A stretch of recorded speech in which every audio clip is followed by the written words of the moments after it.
বন্ধুরা, এই মুহূর্তে অত্যন্ত একটি গুরুত্বপূর্ণ সংবাদ এসেছে।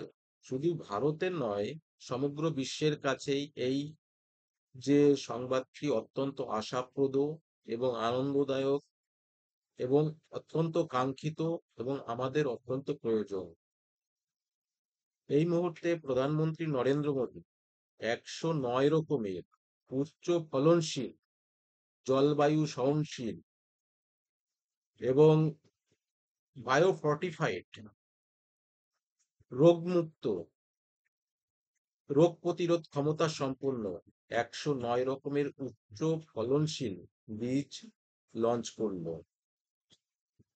দেখুন, এটা শুধু ভারতবাসী নয়, শুধু বিশ্ববাসীর ক্ষেত্রেও এটা অত্যন্ত আশার খবর। এটা সম্ভব করেছে ভারতীয় কৃষি বিজ্ঞানীরা। এই উচ্চ ফলনশীল বীজ একদিকে যেমন খাদ্যের ভান্ডার প্রভূত পরিমাণে বৃদ্ধি করবে এবং দেশের যে অর্থনীতিকে পরিবর্ধিত করবে। তাছাড়া এই ফসলগুলি অত্যন্ত নিউট্রিশন যুক্ত, উচ্চ মানে উচ্চ নিউট্রিশন পুষ্টিযুক্ত। এই খাদ্যগুলো একদিকে আমাদের পুষ্টির চাহিদা পূরণ করবে, শরীরে রোগ প্রতিরোধ ক্ষমতা বৃদ্ধি করবে এবং অন্যান্য অনেক উপকারে লাগবে। যেমন আমরা যে এখন যে ফসলগুলো থেকে বাজার থেকে আমরা পাই বা কৃষি উৎপন্ন হয়, এগুলো অনেক ক্ষেত্রেই অনেক দুর্বল এবং এর থেকে এই সব ফসলের জমিতে অত্যন্ত পেস্টিসাইড বা কীটনাশক ইউজ করার জন্য আমাদের শরীরে অনেক মারণ ব্যাধি ঢুকে যাচ্ছে। এবং এরই প্রতিকার হিসাবে এই যে 109 রকমের ফসল ভারতীয় কৃষি বিজ্ঞানীরা উৎপন্ন করলো, এতে নিউট্রিশন এবং যে প্রয়োজন, আমাদের যে প্রয়োজন, সেই প্রয়োজন তো মিটাবেই এবং আমাদের রোগ প্রতিরোধ শক্তি বৃদ্ধি করবে। এবং এর থেকে আমরা ভারতে তো কৃষির দিক থেকে স্বয়ংসম্পূর্ণ এবং তো হবই এবং খাদ্য ভাণ্ডার অত্যন্ত বৃদ্ধি পাবে। এর এবং বিদেশেও আমরা খাদ্য অন্য ফরেন কান্ট্রিতে এক্সপোর্ট করতে পারবো। শুধু তাই নয়, এই যে উন্নতি, এটা তো শুধু ভারতের মধ্যেই সীমাবদ্ধ থাকবে না। এই ফসলের বীজ বিভিন্ন দেশে রপ্তানি করা হবে এবং সারা বিশ্ব কৃষির দিক দিয়ে, এই কৃষি ভান্ডারের মানে কৃষি ফসলের দিক দিয়ে অত্যন্ত একটা ভালো জায়গায় পৌঁছাবে এবং সারা বিশ্ববাসীর পক্ষেই এটা অত্যন্ত সুখকর। দেখুন, এখানে এই ফসলগুলো হলো, বলছি এখানে প্রধানমন্ত্রী নরেন্দ্র মোদী 109টি উচ্চ ফলনশীল, জলবায়ু সহনশীল এবং বায়ো ফর্টিফাইড শস্যের জাত প্রকাশ করেছেন। প্রধানমন্ত্রী নরেন্দ্র মোদী 109টি উচ্চ ফলনশীল, জলবায়ু সহনশীল,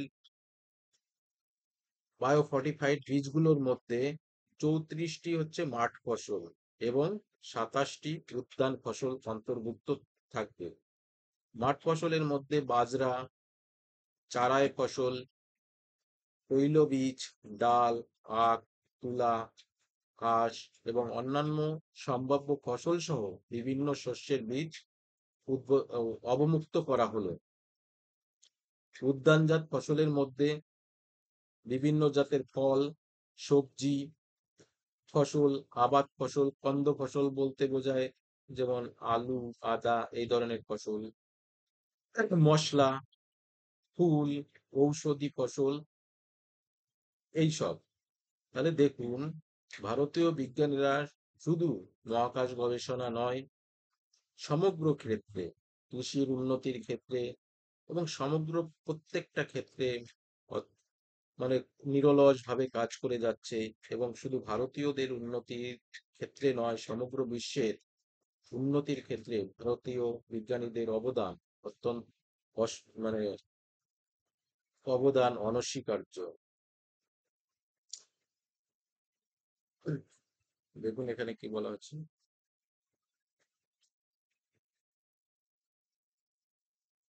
पल्सेस भी शामिल है। बिल्कुल, इसमें 61 फसलों की अगर हम बात करते हैं, 109 किस्में, 34 फील्ड क्रॉप, 27 बागवानी जो फसलें हैं वो शामिल हैं। और इसमें साफ तौर पर विशाल अगर देखा जाए तो जो मिड डे मील्स हैं, आंगनवाड़ी, तमाम जो सरकारी कार्यक्रम जहाँ पर खाना यानी कि खाद्य पदार्थ इन्वॉल्व हैं, उनको भी इसके साथ जोड़कर देखा जाना चाहिए, ताकि जो जैव आधारित किस्में उन्हें अगर बढ़ावा दिया जाता है तो वो आपकी लंच मील्स जो कि खास तौर पर बच्चों से जुड़ी हैं, आंगनवाड़ी वर्कर से जुड़ी हैं, उनको भी फायदा पहुंचाती हुई नजर आएंगी।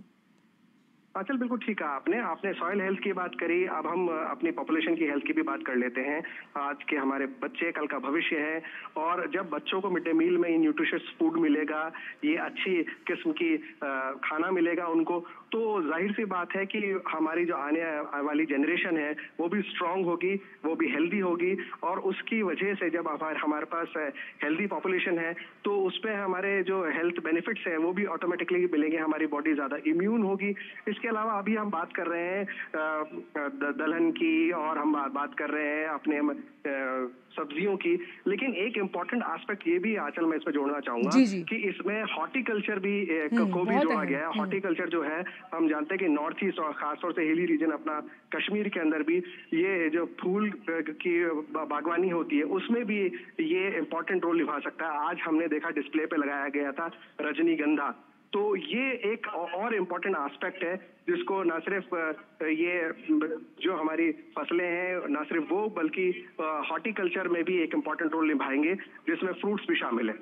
तो साफ तौर पर जो कृषि है उसके साथ उसके अलाइड सेक्टर्स पर भी इसका रिपलिंग इफेक्ट आएगा, ये साफ आपकी बात से हम समझ पा रहे हैं।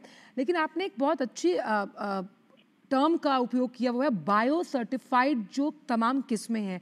ये जो बायो सर्टिफिकेशन है कहीं ना कहीं किसान को इतना ज़्यादा मार्गदर्शन के साथ उसकी मदद करेगा कि भाई ये बायो सर्टिफाइड है, इसे आप उगाएंगे। यानी पहले अगर आपको जानकारी नहीं थी, जागरूकता नहीं थी, तो गलत फसल भी उगाई जा सकती थी। लेकिन बायो सर्टिफिकेशन से कहीं ना कहीं इस जन जागरूकता से उपज के साथ साथ आपकी अपनी जो पैदावार है उसमें भी उन्नति सुनिश्चित की गई है।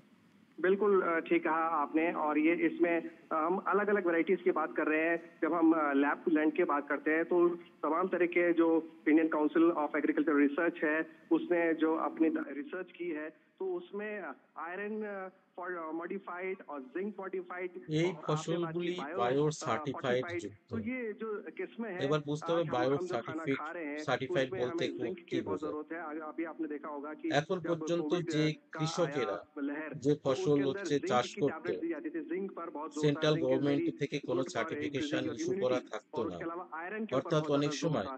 तो ভুল ये जो বীজ क्रॉप्स हैं इनके अंदर जिंक और নিয়ে आयरन এসে की চাষ मात्रा করতো, एর ফলে काफी ফলন ज्यादा है অত্যন্ত কম फाइबर के হতো साथ। এবং तो ये সেই क्लाइमेट ফসলগুলো रेजिलियंट है। इसके শরীরের अलावा পক্ষে आप जो इसको ক্ষতিকারক। खाने जा रहे हैं, आप বায়ো जो इसको সার্টিফাইড खाएंगे যুক্ত और जो मिड डे ফসল কি मील से হয়, इसको जोड़ा যেটা जाएगा, तो সেই जाहिर सी बात है ফসলগুলোই इसके হবে लॉन्ग लास्टिंग যেটা इफेक्ट्स होंगे। সেন্ট্রাল इससे গভর্নমেন্টের हमारा বায়ো रेवेन्यू ডিপার্টমেंट किसानों का तो থেকে बढ़ेगा ही, মানে उनकी পরীক্ষা इनकम নিরীক্ষা बढ़ेगी। করার इसके अलावा जो পর इंडस्ट्रीज इनसे এই अलाइड ফসলগুলি इंडस्ट्रीज रिलेटेड है, কৃষকের মানে चाहे वो এই বীজগুলো फ्लोरिस्ट কৃষকের हो, হাতে चाहे তুলে वो দেওয়া হবে, फ्रूट যার सेलर থেকে हो, কোনো और जो फूड ক্ষতির সম্ভাবনা एक्सपोर्टर তো है, থাকবেই उनको না, भी इससे काफी फायदा বরং होने वाला है। बिल्कुल, तो इसलिए कहा भी जाता है विशाल की जैसा आप खाते हैं अन्न वैसा होगा आपका मन।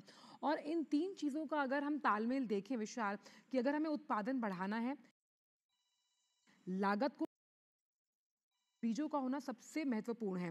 और आज जो सौगात